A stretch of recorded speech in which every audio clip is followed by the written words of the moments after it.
United States is one of the most unequal developed nations.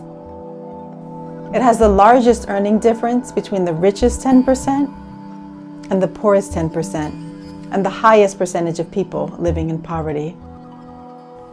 These high levels of overall inequality are exacerbated by racial inequalities. In 2016, the average weekly income for Asians was $1,022. For whites, it was $881, for blacks, $675, and for Latinxs, $646. These differences in income are called the earnings gap. There's also an earnings gap by gender. White women earn 81 cents per dollar for each dollar that white men earn.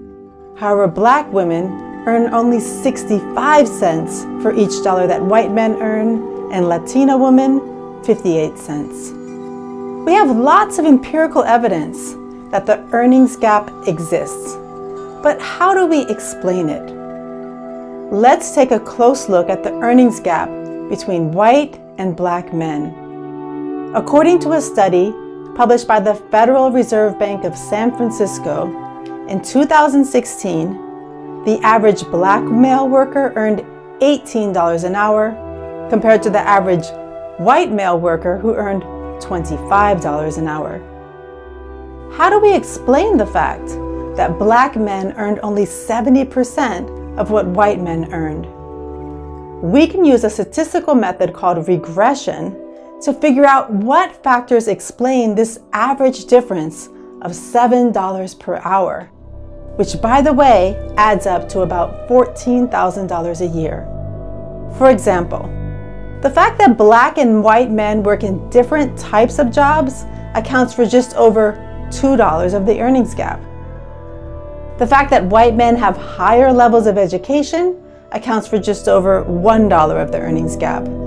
The differences between black and white men in age, part-time status, and state of residence account for less than $1. The remaining difference, which amounts to just over $3 per hour, is unexplained by differences between black and white men in age, occupation, and other factors relevant to the labor market.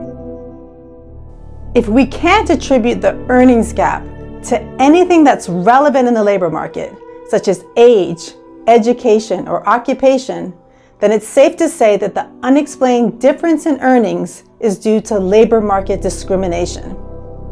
Researchers have found that employers admit they're hesitant to hire black workers, that employers channel black and Latinx workers into lower paid positions, and that employers are less likely to call black and Latinx workers back for interviews. One way researchers find evidence of discrimination in the labor market is through audit studies, which are real-life experiments. Marianne Bertrand and Sendil Mulainathan conducted an audit study to find out if employers discriminate against African Americans. They created 4 resumes to send to over 1,300 job ads. They randomly assigned either an African American sounding name such as Lakeisha Washington or Jamal Jones, or a white sounding name such as Emily Walsh or Greg Baker to each resume.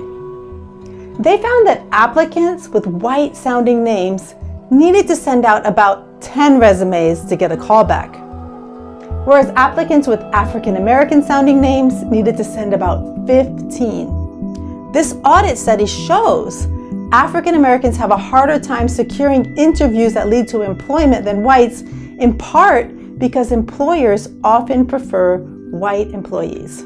This preference may reflect conscious or unconscious bias. Researchers who study implicit bias explain that we all have biases at the subconscious level. Potential employer may be biased in evaluating the same resume from Lakeisha Washington versus Emily Walsh without even being aware.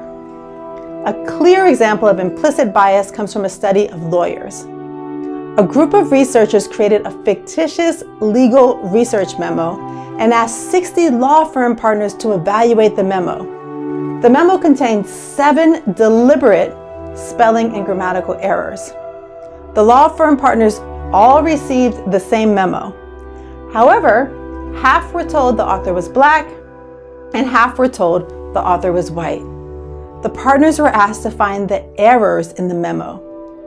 Evaluators who were told the author was Black found twice as many of the embedded errors as did those evaluators who were told the author was white. The way implicit bias works is that when we expect to see errors, we see more errors. The evaluators were not people who think of themselves as racist or who hold a low opinion of African Americans. Instead, their implicit biases were activated, leading them to find more errors when they thought the author of the memo was Black. Due to a combination of unconscious biases and overt discrimination, African Americans are less likely to get hired and promoted.